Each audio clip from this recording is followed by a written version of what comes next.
So I gavel in the meeting at 5:32. So let's just, I keep doing this, but I'll just say everyone who's here. So, hi, I'm Wangoy. I'm the Speaker of the Senate. We have Wendy, who's a senator, Taryn, senator, Sean, senator, Reese, senator, Nail Benet, senator, Makara, FYA, Rashad, senator, Kai, senator, Julius, FYA, Josue, assistant speaker, Hidayah, senator, Candace Martinez Stone, executive director for leadership and governance, also serves as the SJ advisor, she, her pronouns. And then we also have some guests. So we have Candace Dodson Reed, who is the chief of staff and executive director for the new Office of Equity and Inclusion. We have Mikkel Kushner, who is the new Title IX coordinator. Ever Hannah, who is the training and case manager. And I'm not sure if Ariana Arnold's on, but if they choose to come on, they are the director for the new Office of Equity and Inclusion. So that's everyone that's here, unless more people have joined. Oh, also we have B. Gutierrez Malagon, who's also the another SJ advisor. So that's everyone who is on the call as of right now. All right, so let's go into the next thing. Let me share my screen so you guys can see the agenda as well.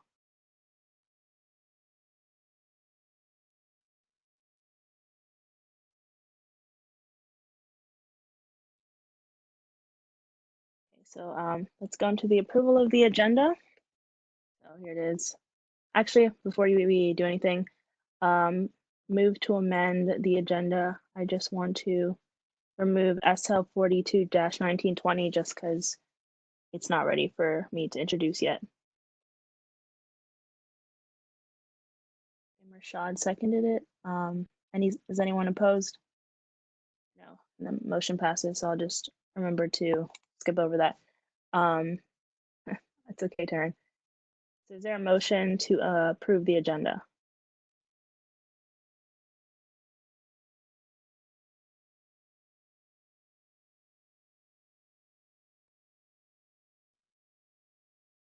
Rashad moves to approve the agenda, seconded by Josue. Is anyone opposed? No, and the motion passes. Okay, let's look at the minutes from last week.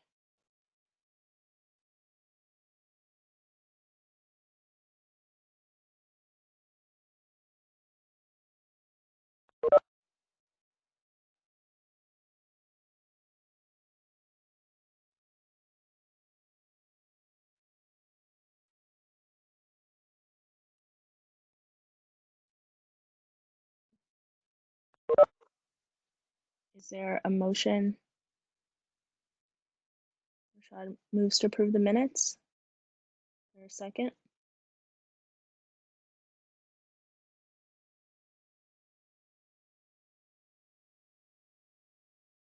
Sean seconds it, and the motion is anyone opposed? And the motion passes.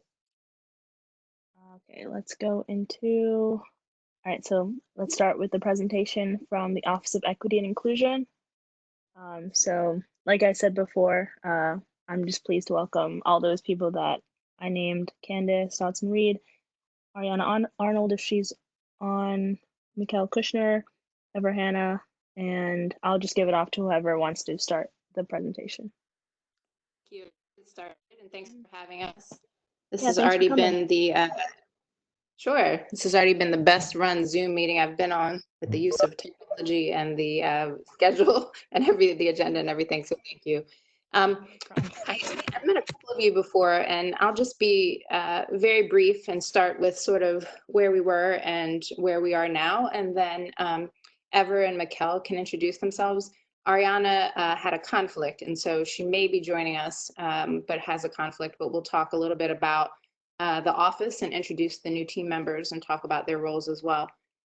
So as you may recall, back in May of last year, we had three fairly lengthy reports from students, from faculty and staff, and then also from the outside consultants who were hired to review the practices, policies, and procedures related to the work we were doing, specifically with Title IX and human relations.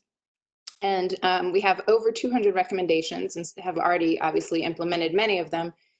One of the recommendations that came from all three reports, and I would say it was on like page 2, was that the offices of Title IX and Human Relations move from under the purview of the General Counsel's office to under me as Chief of Staff in the President's office. And so I spent a lot of time last summer with input from many of you, many students, had many meetings with faculty and staff and students, and listened to the recommendations as well from the outside consultants, and came up with the Office of Equity and Inclusion. We changed the name to be called the Office of Equity and Inclusion because no one really knows what human relations is, like what really is that. And while many people know what Title IX is, particularly after what we went through over the past 18 months, it's so much more than that in that office. And so we wanted to make sure that the name of the office was inclusive of the work that we would be doing, which is beyond just, and not just, I shouldn't say just, but beyond responding to incidents in our campus community, but more about outreach and support and sort of a holistic approach to how we're handling sexual misconduct and discrimination and civil rights on our campus. And so the new office is getting started. We still have 2 additional hires to make, but right now we have a Director of Equity and Inclusion, and that's Ariana Arnold. And as it was mentioned, Ever is our training and case manager, and Mikkel is our new Title IX coordinator.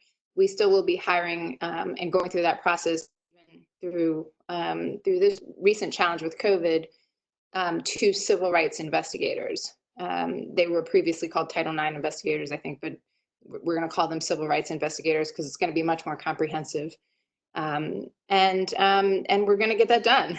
The other position that we also will be hiring for, not to be housed in our office, but on the campus, will be the survivor advocate. And so there are 3 new positions that we are still going to be filling during this time. They have been deemed essential positions. And so even though there's a hiring pause, we will continue to interview folks and bring them on board and have them join our team, kind of like how Mikkel joined our team in the middle of this. Poor Mikkel has not been able to be on campus and meet anybody in person, but was previously with UMBC in the Women's Center. And so is familiar with our campus and many faculty, staff, and students. And so with that, I'll turn it over to Mikkel and Ever to introduce themselves and to talk a little bit more about their roles. Also, I use she and her and hers pronouns, and then we'll open it up for any questions that you may have of us. Thank you, Mikkel. Hi, everyone. It's great to be here with you.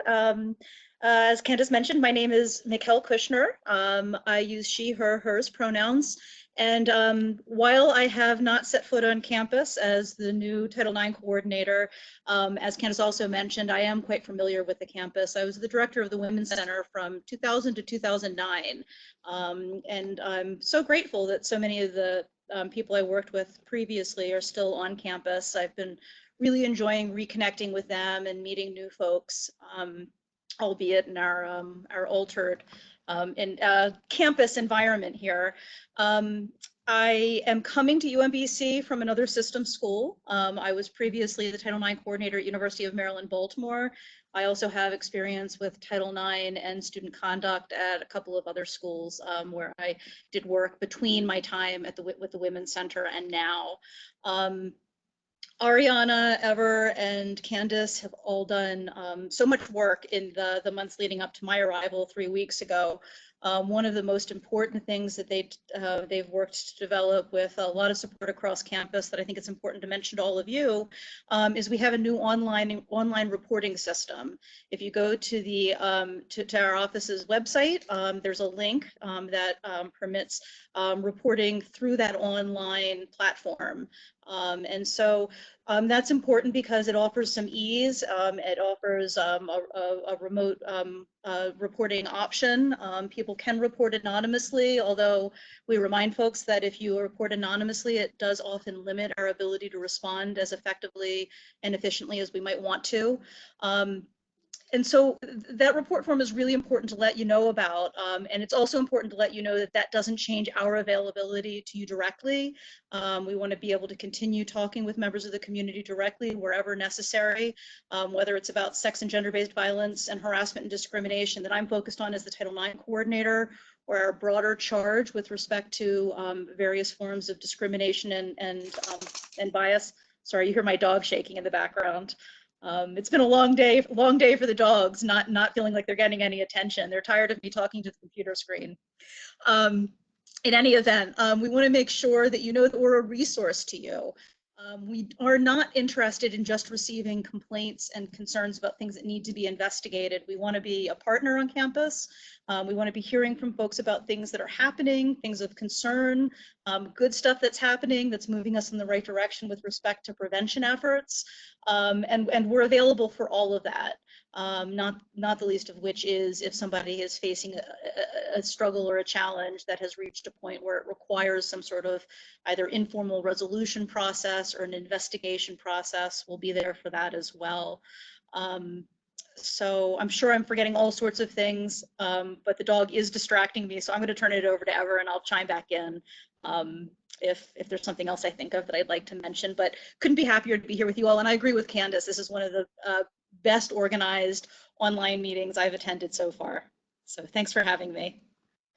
Yeah, I'm gonna echo that as well. It's been very timely. I really appreciate that. My name is Ever. I use they, them, theirs pronouns, and I'm the training and case manager for OEI.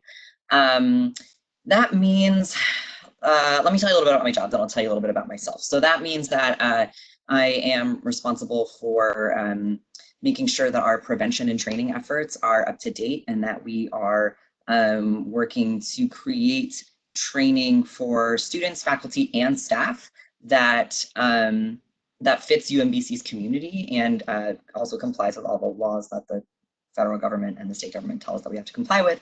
But more importantly, really focusing on making sure that training responds to the community. So I always say that this is really amazing that UMBC has decided to put resources into hiring one person to do this job. A lot of times at other schools and historically at UMBC, it's been something that other people have just like kind of taken on because they've had to. I know that Jess Myers has been really involved. Bobby Hoy was really involved in training students. And now I get to do that, and they've dedicated a full staff, a full office, and a full person to do that. So hopefully you'll be seeing a lot more of me. Exactly how is going to be a little bit different than we thought. Now that COVID has happened, we were hoping to do a lot more in-person training, and we will eventually, but for the time being, we're going to make sure that we have a really robust online training for students, faculty, and staff. But that also means that if you email our office, if you stop in to see us, if you have any questions, I'll be one of the first people you talk to, which I want to talk about as well a little bit. Mikkel sort of touched on it. I really want to make sure that our office moving forward feels like it's a place that's welcoming to everyone, that feels like it's a place where you can go for support, for problem solving, for partnership. I know that you all are really student leaders on campus and are connected to a lot of different folks across the schools and across campus and outside of campus as well. And so I want to make sure that we do the work to build a relationship with you and build trust with you so that you think of our office as a place that is supportive and is here for you. And I know that's not going to happen by me showing up at your meeting once and saying hello, but I do want to at least introduce myself and make sure that you know who I am. Especially when we get back on campus, but also now that we're online, if you ever have any questions, if you want to just chat with me, if you have tough questions for our office that you don't necessarily want to ask in a public setting, feel free to find me. You can email me. You can email oei@umbc.edu. You can also request to have like a Zoom hangout or a Google Hangout, and we can talk about it. A little bit about me, since I'm telling you all the stuff about how our office is going to work, but didn't tell you anything about myself. I've been working in Title IX for many years. I originally started working as a student activist when I was an undergraduate at Boston University.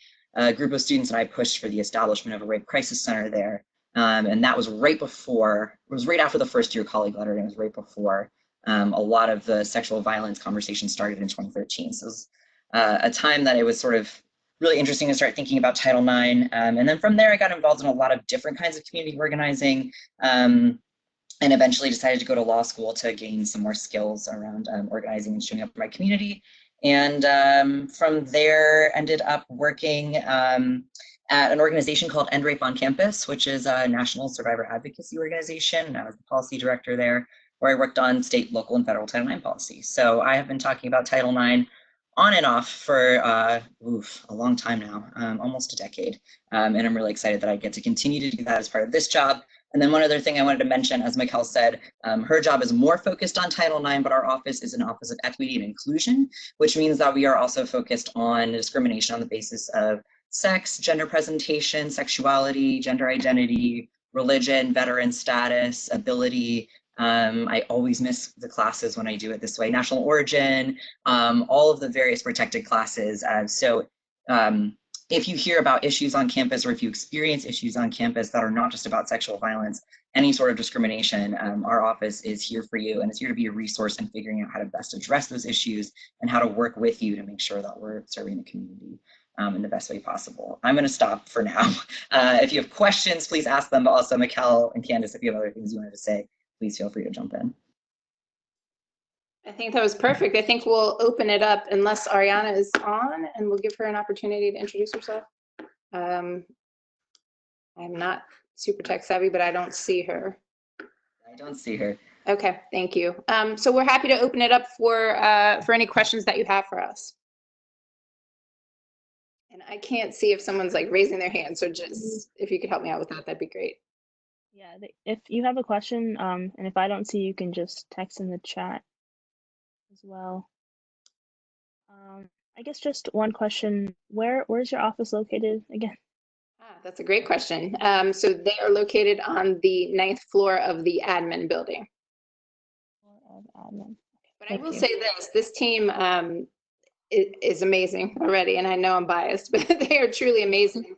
And one of the things that they've done well with already, even though they were on campus for a short period of time before we had to go to this kind of format, is outreach. And so, and I'm doing a bit of that as well.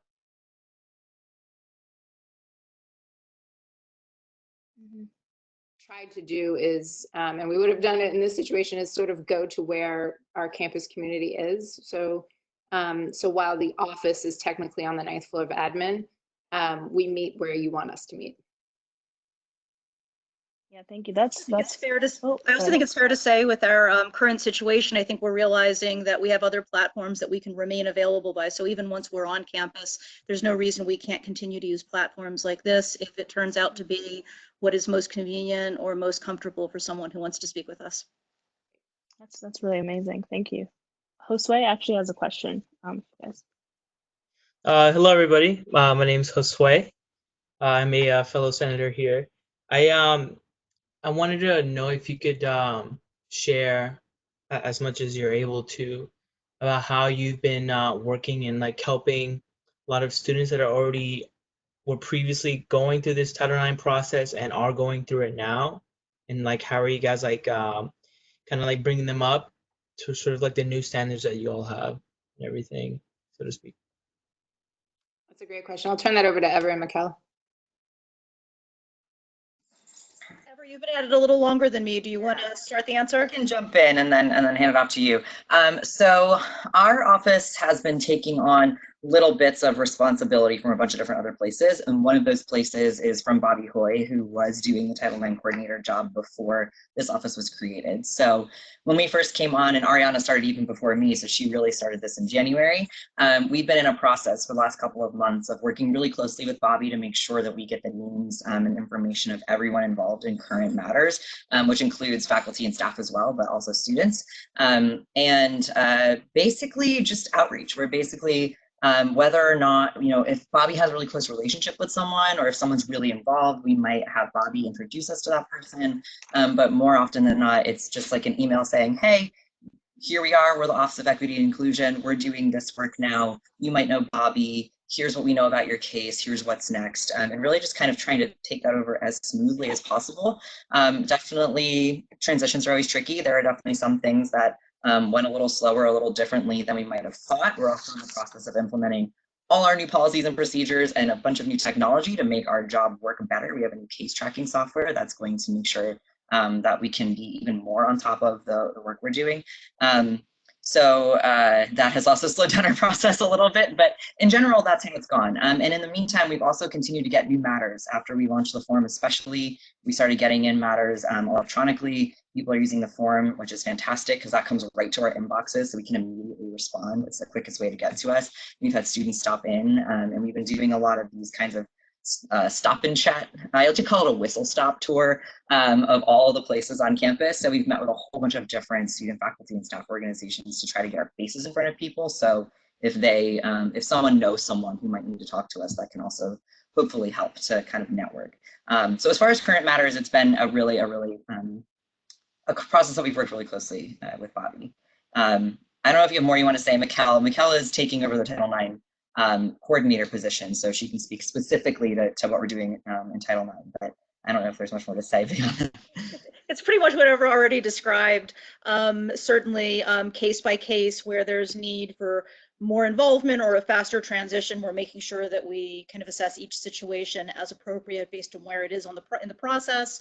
And certainly then also making certain that folks who've been connected with the Title IX office in particular over a period of time related to interim measures, protective measures, making certain that even though they don't have anything actively happening with the situation that they either brought to our attention or that was brought to our attention that involves them, that they're aware of the fact that we're aware of them, the situation, whatever measures might be in place to make certain that they recognize us as a point of contact moving forward. So just trying to be as thoughtful and careful about that, recognizing that some people already made connections and they want to maintain those connections, but then moving as much over for our continued management as possible. It's a great question. Did that answer your question, Josue? Yes, it did. I had a follow-up question, if time permits. Thank you. And I guess this is more sort of I think one of the things that I was curious about in terms of this whole process and how the Title IX office works in coordination with the students. I was wondering, how do you, understanding that this is a very emotionally heavy subject and experience and trauma, how do you consistently try to offer a good service to lots of different students? Because I think I remember one of the things I heard when the external reviewers came in is that they've noticed that people can become emotionally drained and exhausted and dealing with such heavy stuff. That's a really good question. You know, one of the things that somebody asked me during my interview was what I do to take care of myself so that I can do such a challenging job. And I think that that's important. You heard me mention my dog that wants my attention right now.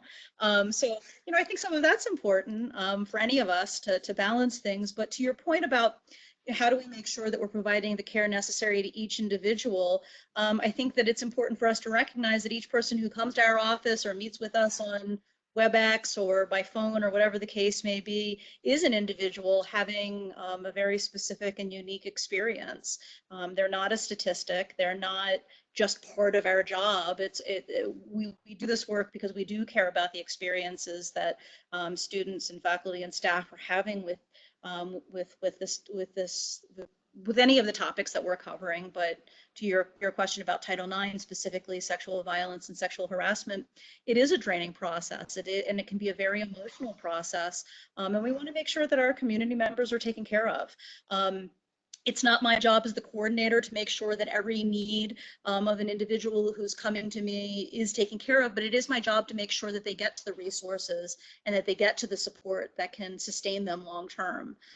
Whether they're the individual who's been impacted by sexual violence or sexual harassment, or if they're the individual dealing with the stress of having been accused of engaging in some sort of sexual violence or sexual harassment, we need to make sure that our community members are cared for.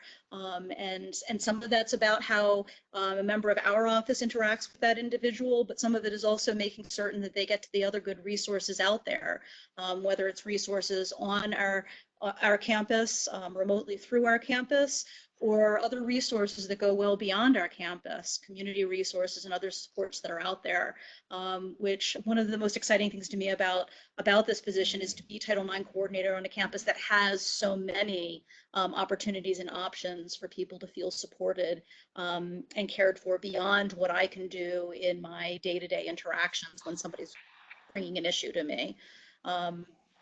Does that start to answer your question? I mean, it's a big question, right? You know, the way we offer that support is going to depend on what people are communicating that they need. Can I add to that just a little bit too? I'm sorry, Mikkel, did I cut you off? No, Okay. please. The other thing I wanted to mention is that if you recall, when the reports were coming in and when we were going through a process with faculty, staff, and students, one of the things that continued to come up was, fine, you've been compliant, but let's talk about the care side, and let's talk about how we support our students, faculty, and staff in that way. And when that first came out, it just struck me, you know, as the new person getting all of this, you know, I think I said this at the forum that we have. You know, I have a 20-year-old who I dropped off on a college campus, and the level of care that I expect at her university and that I want for her at her university is the way that we're guiding this office. That's sort of the lens that we're looking for. And I know I'm chief of staff and I'm in the administration, but the lens in which I look at this work from is one of a parent of a college student. And so our goal as we put together this office is to make sure that the level of care that we're giving to each and every person who's going through something that is truly probably the most challenging thing that they may face in life, or one of the most challenging things they may face in life, just to make sure that we're providing that level of care, whether it be specifically within our office or with the various partners around the campus, or even with outside resources.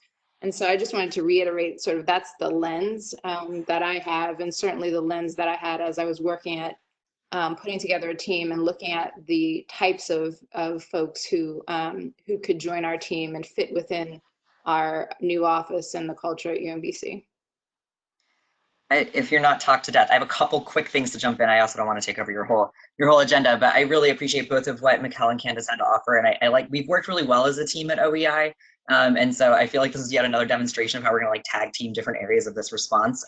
One thing that I do want, a couple things I do want to say, on a practical note, we are doing a lot of work that isn't totally visible to you right now, but will be soon. So we've done the work of creating the online reporting form. We're building the new OEI website. We're taking a lot of time to build and think about how we're going to build new training and prevention programs to make sure that we're on top of those requirements and doing not just, as Candace said, not just what is required, but are doing what's right and what's good for our community. Mikkel and I in particular really work on resources. So we've been putting together, we've redone the students' rights and responsibilities sheet that we used to hand out. It's almost ready to be rolled out. Mikkel completely rewrote it. We made it look a little nicer and easier to read. So we'll have a much more user-friendly way to get our resources out there. But also, I think one thing that I want to say, to be very candid with you all, is that the folks in this office are really, and you have no reason to believe me, but I'm going to tell you, the folks in this office really, really care about doing this job well. In my last job at NRAPE on campus, I worked with students across the country, mostly to organize against their administrations because their administrations were refusing to give them what they needed. Not always, sometimes it was in support with their administration, but very frequently. So I've seen a lot of examples of what bad administrations do and what schools do when they're trying to get out of what they're supposed to do and they're not trying to support their students to the fullest. And I have been consistently blown away with the extent to which this office and UMBC in general are the opposite of that. Everything that we say that we need to do, when we say to people like, look, this is what our students really need. This is what survivors really need. This is the support that people who are accused of violence really need. Everyone so far has really jumped into action. And even though there have been complications and there's sometimes been conversations around it, everyone's been so willing to do the right thing. There's really a feeling in our office that we're trying to do this job, not just the bare minimum, but as an example, to set an example of how to do it well. So that's something that we're thinking a lot about. So as much as you'd like to be continuing engaging in this conversation, Josue especially, but all of you, since he asked the question, but all of you, we'd love to hear from you what this office can do to gain your trust and to be seen as a resource, and to be a place where students don't feel frustrated, or students don't feel like, oh, I'm going to go and they're going to take an intake and then I'm not going to hear from them forever, or they're not going to have any resources that fit me. But to really be a place that you feel like we're partners, that feels like you're invited into a conversation with us, that feels like we're here to care for you and not just check a box. So that's a long-term goal. That's a thing that we have to prove to you over and over. But I've been really, really excited by what I've seen so far, and I really believe in the staff that have been hired here. Everyone that I'm working with is I think on the same page there. So that's my sort of 30,000 foot view of how we're going to do that. But there are some practical things that are on the way, and you'll see more and more at the longer we continue to be on campus. Thank you so much. We have time unless someone has like one really quick question. If not, then we can just pass on your information. But it's just thank you again for coming. The work you're doing is very critical and really important, and it's really encouraging, especially like what you just said, Ever, that like the level of care that you guys are putting. So that's really encouraging and comforting. So we'll definitely be like advocating for this office and pushing it out to the student body. So just again, thank you for coming. Thank you so much for having us. Yes, thank you for having us, and always feel like you can reach out to us. Definitely. So you guys are free to stay. You guys can go as well. It's really up to you. I'm going to try to grab some dinner before the next meeting, so thank you. No problem. I'm gonna let you all Made the have your, decision for me. yeah. But I am putting I just chatted our email addresses, or I will, here we go. So those are there for you, but they're also on the OEI website. So if you need us, that's where you can find us. Take care, everyone. Thank Bye. you. Thank you. Bye. All right, so now we can move on to the next item on the agenda, which is the National Student Government Letter regarding COVID-19. So Francis, you can take that, or I could like give some background, either one. I don't mind. All right, go ahead. So first of all, good afternoon, everyone. I hope you had a great Easter and enjoyed your weekend. So basically, sometime last week, I received an email from the student body president at Brown University. And so there is an open letter which is being signed by universities across the United States. So it doesn't surprise me that we received this letter. As you can see, I'm going to put it up on the screen. And so this letter is basically to the AAU, which is the Association of American Universities. They have a very good impact on like the admission. They have a great influence on admission offices at universities across the country. And as you know, during this time, a lot of what happens this semester is going to affect the outcomes of a lot of students who are graduating after this, right?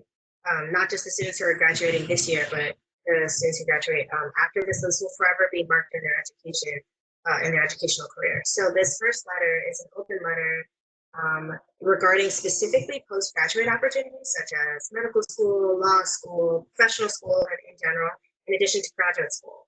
And so it's asking that the university, at least the admissions offices of graduate schools across the country, take into consideration several things, and they are very specific in this letter.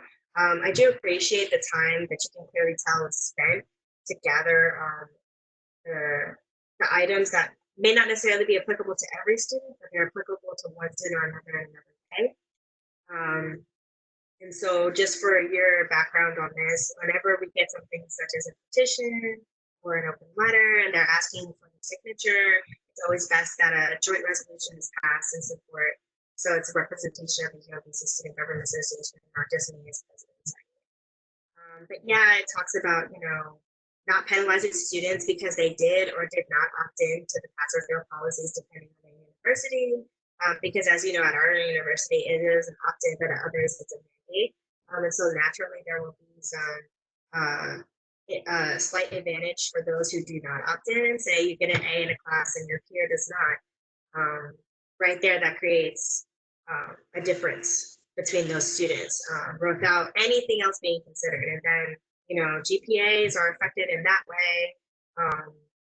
The evaluation of students entirely, right? Are you going to hinder them if they didn't do so well, like, just because of that semester or what? And also test work. So you have to, for example, take the MCATs to get into med school, you take the LSATs to get into law school, you can take the GRE to go to graduate school.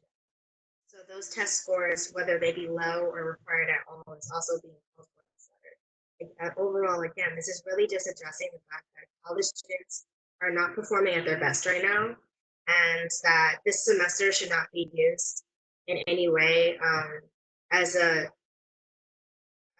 defining moment in their educational career of whether or not they continued their educational path. You cannot blame students for not performing well or getting a lower GPA or not improving their GPA or opting into the policy. So that's what this is calling for. A letter. Does anyone have questions about this letter? Because otherwise, I'll go to, there's two, so I go to.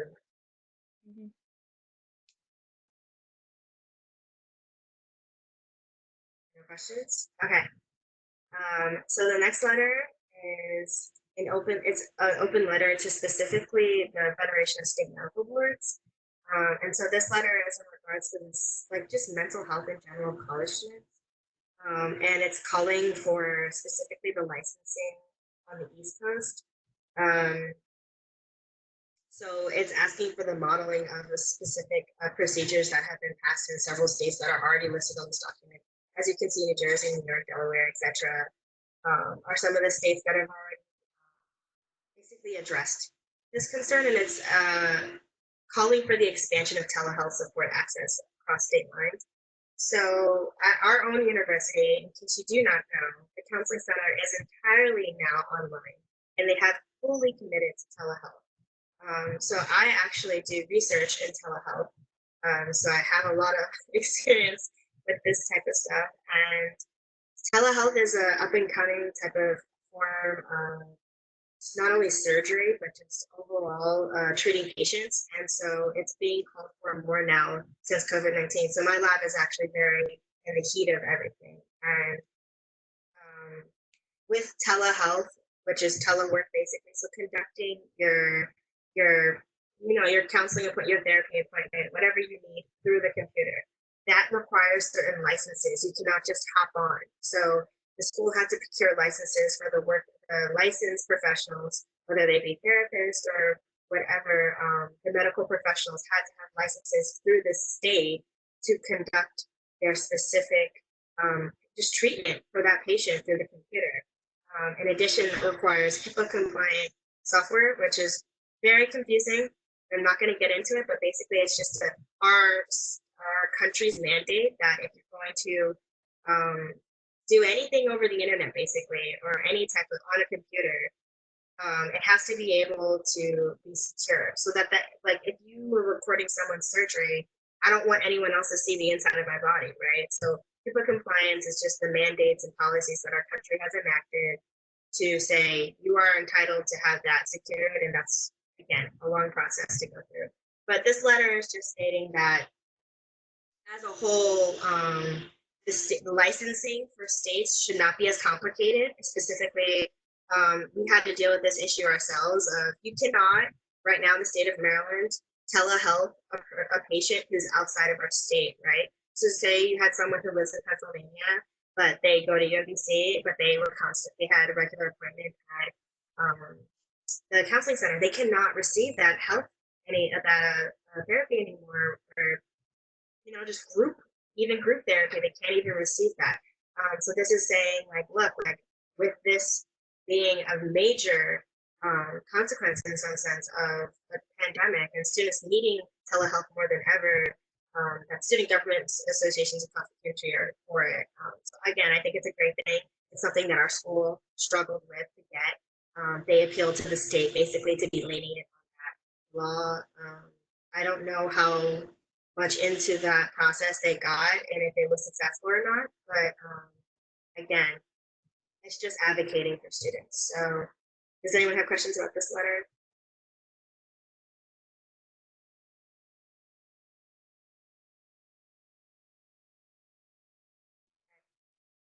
I'm going to take that as a no. Again, I advise you guys to read the letters. I think they're put together. The time was spent, which is really important and nice to say that we can come together as student government associations across the country in support of these things that all students at all campuses want and need. That's all I have. We'll go ahead. All right, thanks, Francis. And yeah, the letters are in the email that I sent with the agenda. So if you want to take a look at that before we get to the JR, because that'd be a little bit later. But just in the meantime, let's go back to the agenda and move on to the Right. next thing. Can I just make one correction on the telehealth part? Yeah, go ahead. So telehealth isn't things like surgery that you see online. Telehealth is basically the idea that you maintain your routine network appointments, so like dentist appointments, doctors, checkups, referrals, and stuff. However, you do it via an online connection, either be a phone call or a secure two-way. And the reason why HIPAA is important with the compliance is because you have a right that all of your private medical information is secure. So telehealth isn't stuff like surgery. It'll affect you because this will be things like your doctor's appointments and stuff that'll be conducted online, or your therapist appointments will be conducted online. But that's the essential point of telehealth. I just wanted to correct that. I'm sorry. Thanks, that was really helpful. So let's go on to JR 01-1920. Just a reminder, we're tabling SL 42-1920 till next meeting. So this is a joint resolution to demand equal standards and understanding for students in COVID-19 response. So I can just give a bit of background on my end, and then I know Liam might want to add something, and maybe Francis or Patrick, if they want to add, they can as well. So basically, this was just drafted by a few members of the steering committee after we discussed some concerns and comments that have been made by students and even within SJ or other officers, just regarding the inconsistency that's been observed just by the action of professors. So this could be like syllabus changes without informing students properly, the workload has changed, just like a variety of different issues that were kind of personal to whoever like brought them up. And so because of this, it's like caused a lot of stress and confusion for students. And so we were just hoping this JR would be a means to address that problem and also advocate for students who don't really know how to go about those things. So if anyone else wants to add, they can as well right now. Or if anyone has any questions. I Yeah, go just ahead, wanted to say Francis. something as an update. So for those of you who are not at steering committee, we did have a really important discussion about this during our meeting. But also, I brought this up at the university steering committee, which obviously has representatives from all bodies on campus. And Catherine Cole, the Dean of Academic Affairs, was there, and I brought this up with her. So I definitely think not only is this joint resolution something that we can pass, but sure governance is aware of it and they are.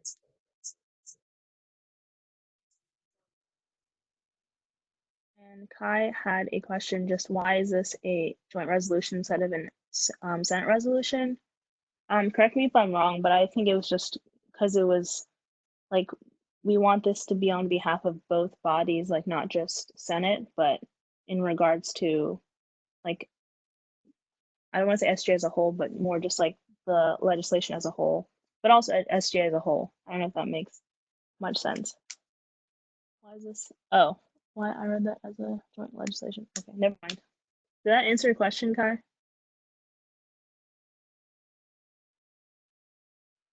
Are there any other questions or concerns? If not, is there a motion?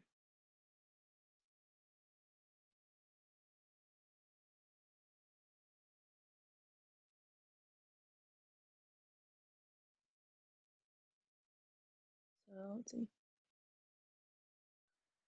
Who said it first?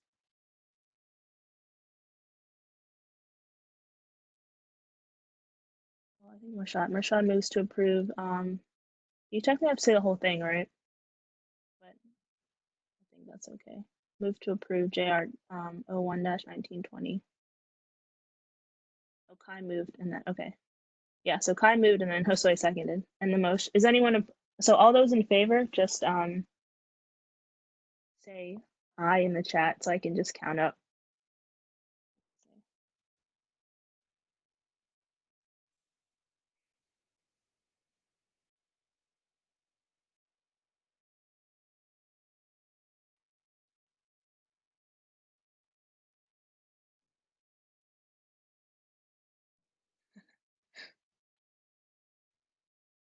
One,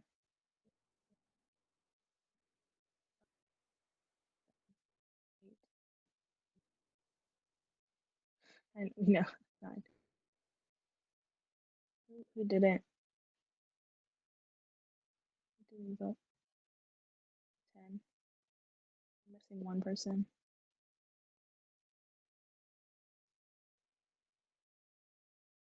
Okay, whoever didn't vote must be against or abstaining, because I only counted 10. I think it's just Naila Benet. That's who we're missing. Is she on? Are you on the call, Naila Benet? She's on the call. Are you counting yourself? Oh, it was I Nail. did. Yeah, she just. Okay, aye. Okay. So 11. Oop, I just did something. 11. 0. Oop, I did something again. 0. 0.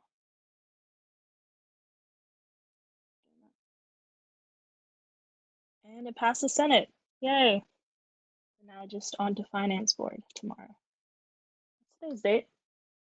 It's the 13th. April. Okay, cool. So let's move on to the next thing. So let's go back to kind of what Frances talked about. So she wrote up this joint resolution. Want to add anything, Frances?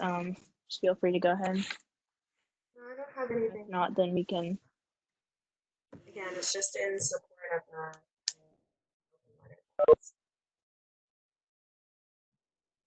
the Okay, Kai moves to approve. JR. Is you right? 02 or 01? Oh, maybe he didn't say that. Okay, is there a motion?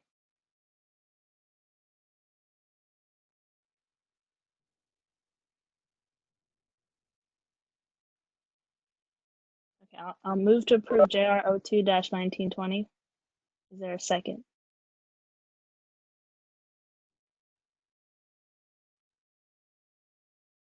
Wait, yes, Liam?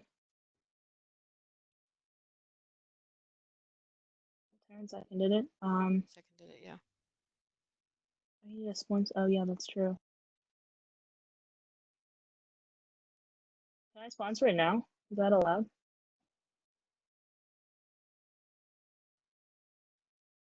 Or did it have to be before?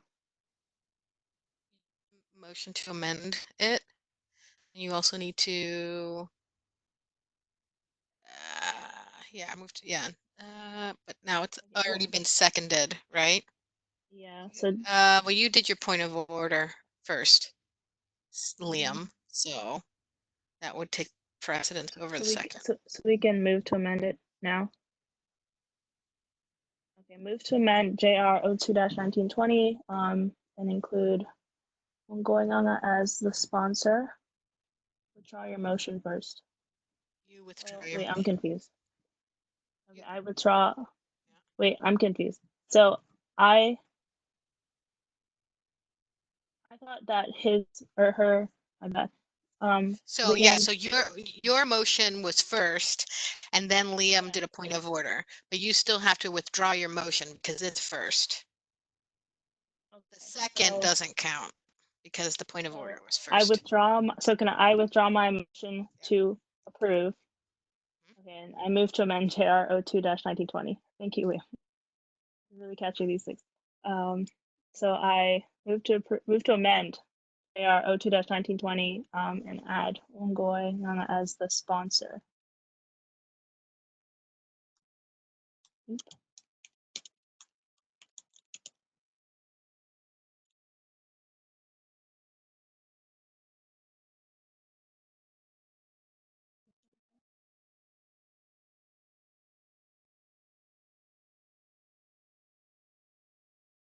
Oh wait, is there a second?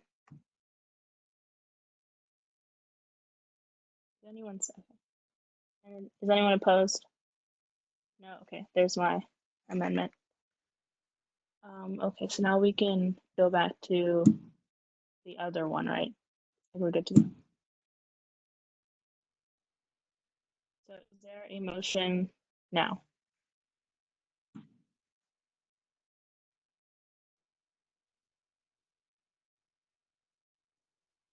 Kai moves to approve JR 02-1920. Is there a second? Oh, as amended, my bad. So Kai moves to approve JR 02-1920 as amended. Taryn seconds it. And all in favor, just say aye in the chat.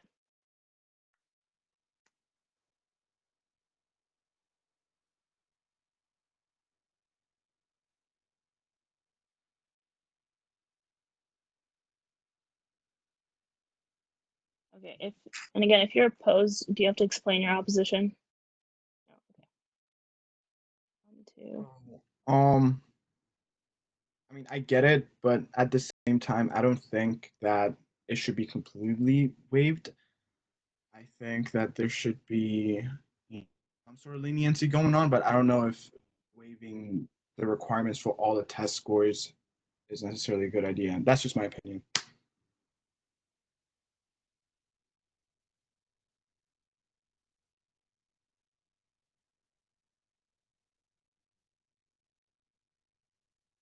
Does anyone have anything else to add?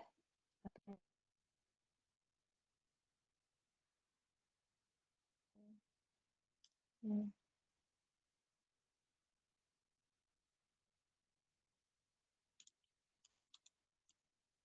And the motion passes Senate. All right, let's go back to the agenda and move back to, unless we wanted JL 20-1920, which was originally an SL that we talked about last week, but now it is a JL. So if Patrick, you're on, oh.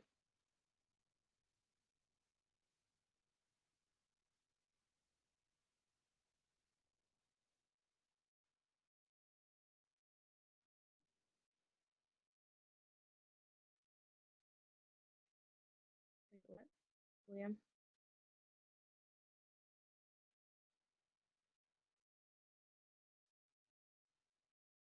Did we really? So is it 21?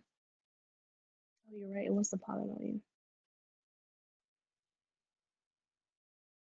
So I move to amend JL 20-1920 to JL 21-1920.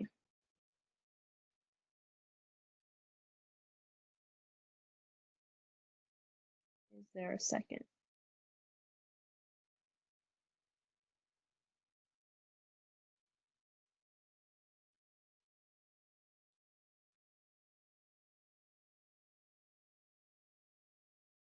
Second from Hidayah.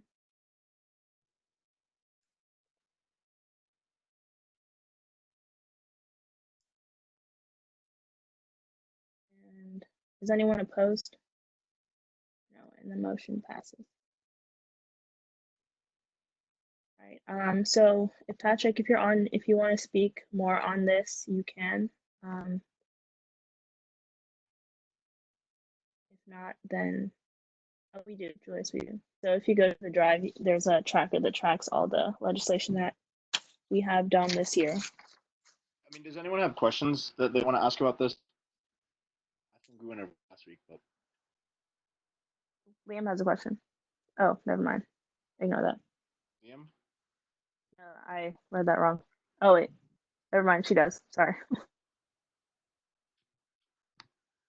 Why doesn't it do? Oh, I don't. It needs to be a JL because it's like a reappropriation of like a budget item, like a line item. So it needs to be a JL apparently. We discussed this last week. So like it because it's not the Senate initiative fund. We're like reappropriating money, so it has to be a JL.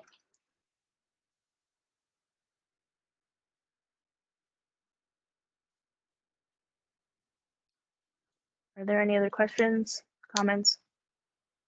Concerns? Cool. Thanks, Liam. All right, so in that case, is there a motion?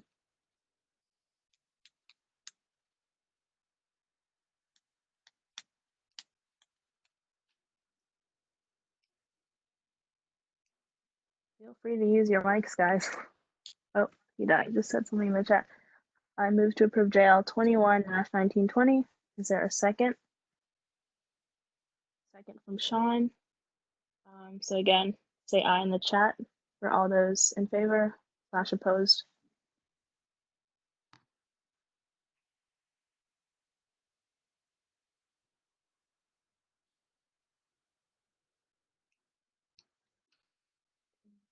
I'm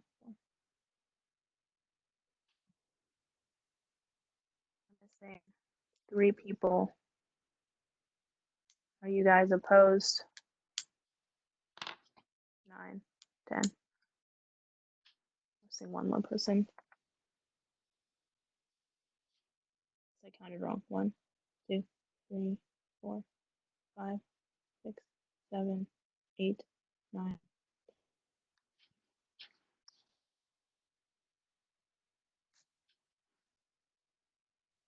You're 11. I put myself in there. I'm right here.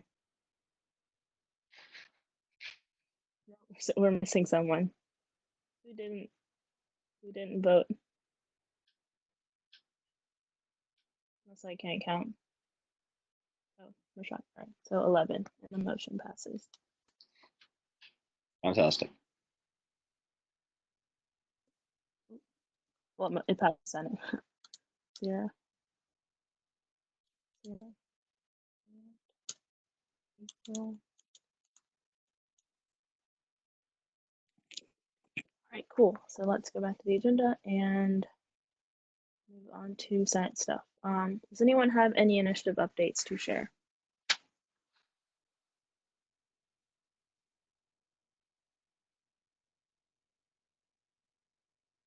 No. Okay. Anyone have any SGCs that met today or in the last time that we met?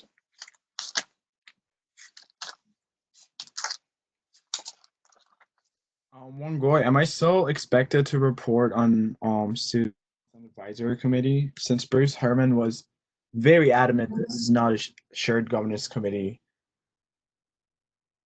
Oh, so is he like, don't share the information that you talk about? Or Well, he didn't necessarily state that. He just said that this is not a shared governance committee. okay, that's weird. Because anyway, well, Is it, I mean, is it listed in the plan of organizations? I mean, right, dining isn't either, but it's a committee that you sit on. yeah, because in the Which is beginning, Bruce which is said, technically different than shared governance committees. Those are the committees that are listed in the plan of organizations. But I think, well, I think regardless, if they like, if unless you you, guys yeah, talked yeah. about Go ahead. anything that's relevant to students, or you feel like is important to share for us, yeah. So besides the thing that we already talked about in previous meetings with the counseling center and all the health resources that are online now and available for students to use, there's this website that was promoted. It's just called the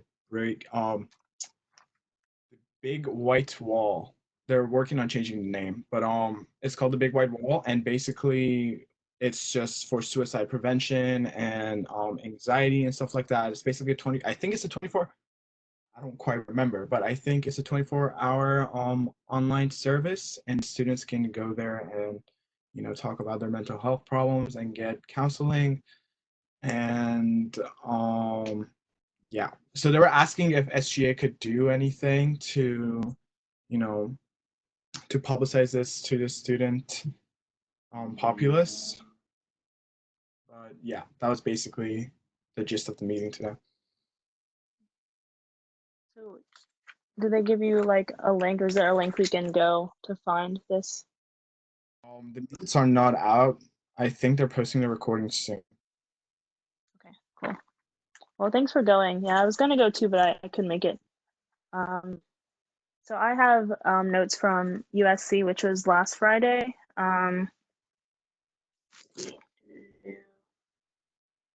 They talked about how they're updating the COVID-19 website and how it's like directly linked to the CDC website. So any new information that comes from the CDC goes straight to the UMBC COVID-19 website. Let's see. There are some questions about the fall, and all they said was that they're working on a plan for it. And then they're also working to like refine the online situation, or like how online classes are now, just in case face-to-face isn't possible. For the incoming class, most likely welcome week and orientation will be online.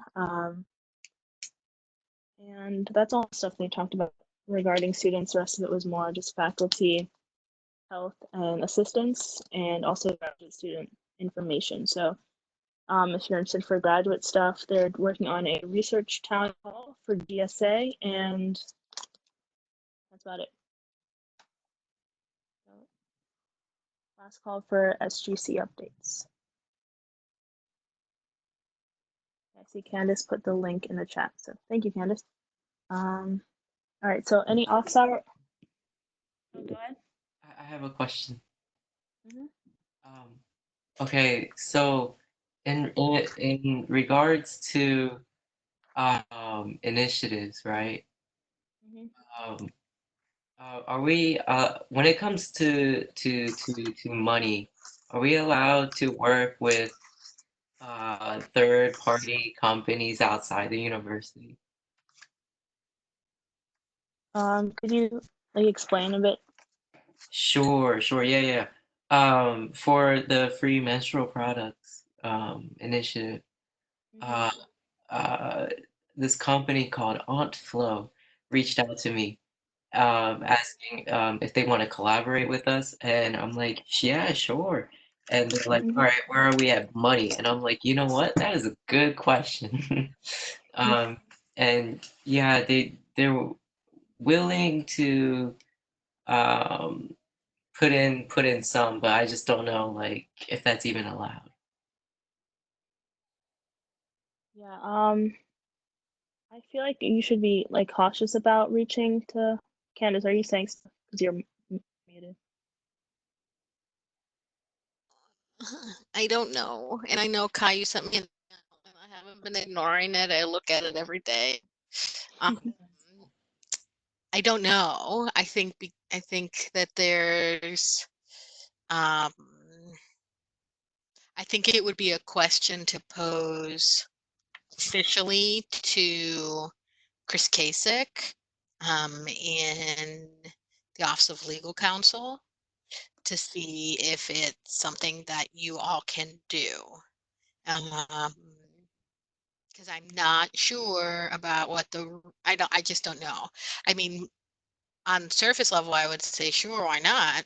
But who knows what the rules are on a state level for state organizations for taking what basically amount to donations, right? And what kind of paperwork or paper trail needs to be followed with that. So, I would say, again, sorry for not responding to your email, put that on the record. And I would say your next step would be to craft something to Chris. Granted, as you're aware, everyone's in COVIDlandia, so it may not pop to the top of his to-do, but at least it's something that you can follow up on. Thank you. You're welcome. Sorry. No, you're fine. Thanks, guys. So where was I? Office hours, right? Yeah. So does anyone have any office hour updates, stories, experiences, or even just like if you haven't been doing office hours, like how have you been engaging the students? Like what has been working for you? What hasn't? concerns? I would say for me, just like figuring out what to talk about when I'm on live. Because I tried to ask questions beforehand, but no one really asked any questions. Oh yeah. I'm glad you're able to have them, Kai, and also Julius. So if anyone just like has any ideas of what to be doing, please shoot them my way or in the Slack chat because it can be a bit awkward sometimes. Yeah, a few people come into WebEx, which was nice. Oh, that's great. Did they ask you any questions, Karen? Or yeah, a few. That's good. So I'm glad to see that the engagement has still been working like somewhat about getting funds back and things like school stuff. Yeah, I'm sure that's like a big topic on everyone's mind. It's just obviously with the whole COVID-19 situation, you have to be really like limited on who can go back. But also at the like 2 USC meetings ago, they were discussing how like to possibly get people their stuff back, and they're still like working on it. But yeah, so that's definitely something that's like a problem.